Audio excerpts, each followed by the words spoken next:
Аптанын жаңырышы менен президенттик атсалышка түшкөн талапкерлерден Нурлан Мотуев 4-чү болуп өзүнүн күчүн дүйшөмбү күнү сынап көрдү. Жүрүш турушу жагдан өзгөчөлөнүп турган Нурлан мырза өз оюн эне тилинде так түшүндүрүп, баяндап жазып берүүдө жетишпей каламбы деп коркуп турдубу, Айтор кайра карай саат жебеси канчаны какканын сурап тынчы кетти. Бирок ошентсе дагы тапшырманы так аткарып берди. Башын бир жагына кыйшайткан калыбында терең кыялга чөгүп, нес болгон сыяктуу ошол бойдон былк этпей отура берди. Шайлоо алдындагы программасын 45 мүнөттүк убакытта жазып үлгүргөндүгүнө бир кездерде эркин гезиттерде кабарчы болуп иштегени жана кээде түркүн түстүү акциялар менен коомчулукка чыга алганы дагы түрткү болгонун талапкер Мотуев жашырган жок.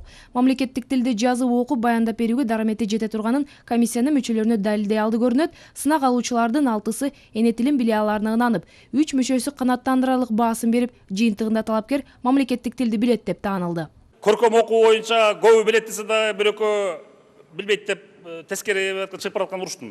Кечегедей болуп булуруктайбы десем жер карап калышты экөөтөн. Анан ошол атак көркөм окуу боюнча өзүңөр окуп бергенди көрдүңөр, силерге жакса болду да. Тил сынагынын тизмесинде 5-чи болуп турган Ак Жол партиясынын талапкери Курманбек Бакиевке шейшемби күнү туш келди. Белгилей кетүүчү нерсе, шайлоо жарышына түшкөн Курманбек Бакиевдин бул 2-чи жолку тил сынагы. Мындан мурункусын 2005-жылы ийгиликтүү тапшырган. Өз эне тилинде эркин сүйлөп, жазып иштеп жатканын талапкер шайлоодогу программасы менен тастыктап берди. Эгерде 2005-жылдын башталышына карасак, айыл чарба тармагына 7 эсе көп каражат бөлүндү. Ал эми жолдорду куруу жана жолдорду оңдоо боюнча салыштырганда 8,5 эсеге каражат көп бөлүндү. Азыркы мезгилде курулуп жаткан мектептер, жолдор, маданий жана саламаттык сактоо объектилери жакшы темп менен жүрүп жатат. Ошондуктан биздин мамлекетибиздин келечеги кең.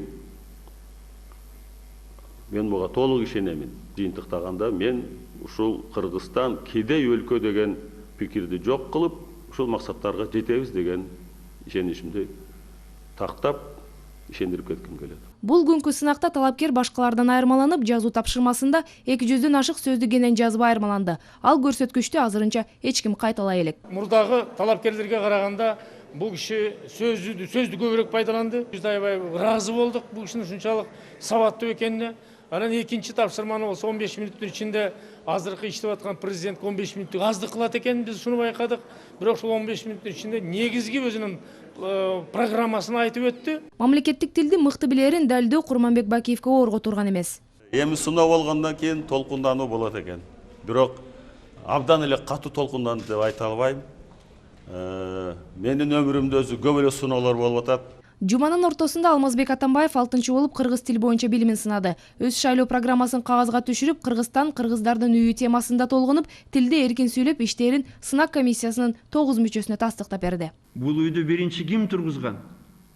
Минтип сурап жатканыбыздын себеби, илгертен эле үй бир адамга, боз үй болсо аны тиккен. Бул талапкер дагы мамлекеттик тилди эркин билет деген бүтүн менен сынак мүчөлөрүн ынандырып, шайлоонун майданына атсалышууга мүмкүндүк алды. Анын эртеси 7-чи талапкер Акшумкар партиясынын атынан чыккан Темир Сариев сынактан өттү. Манас ата туу туткан. Кыргыз тилим мекеним, менин өлкөм Кыргызстан. Сариев мырза сынакка катуу даярданган. Анткени аны кыргыз орфографиясындагы жаңы өзгөрүүлөр чочулатса дагы өз күчүнө ишенгенин талапкер ыр менен окуп такалбай тапшырманы так аткарганы комиссиянын толук курамын башыйдырды. Аны менен кезектеги 7-чи сынакка катышуучу үчүн бул күн дагы жемиштүү болду. Мырзалар арасында тайманбай күрөшкө түшкөн жалгыз айым Токтай Мөмөталиева үчүн 29 май экзамен күнү болду. Шайлоонун чоң таймашынан али тажа элек бул талапкер айым үчүн тил сынагы жаңылык эмес. Анан калса баштапкы жолку программасындагы маселелерди бул жолку шайлоого дагы алып бара турганын анын жазган тапшырмасында айкын болгон. Жаратылыш байлыктарынын сакталышына дагы күйүп бышат.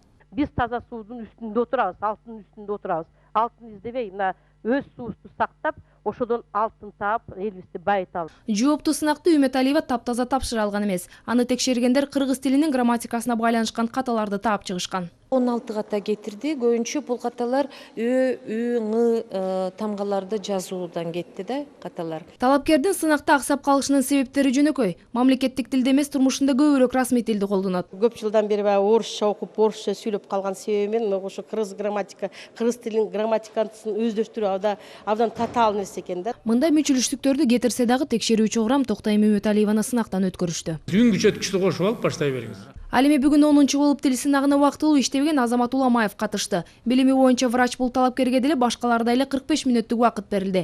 Эне тилде чабалдыгы Уламаев мырза жооп бере баштаганда эле сезилип, мамлекеттик тилди расмий тил менен алмаштырып алдыбы, айтор жазганын так түшүндүрө албай 15 мүнөт ичинде 50 сөздү орус тилинде колдонуп жиберди. Анан калса адабий тилде дагы эркин өз программасын жактай алган жок. Муну менен сынактын башталышынан бери президенттик шайлоону беттеген алгачкы талапкер тил сынагынан кулады. Алдыда болсо дагы 4 талапкер өз кезегин күтүп турат.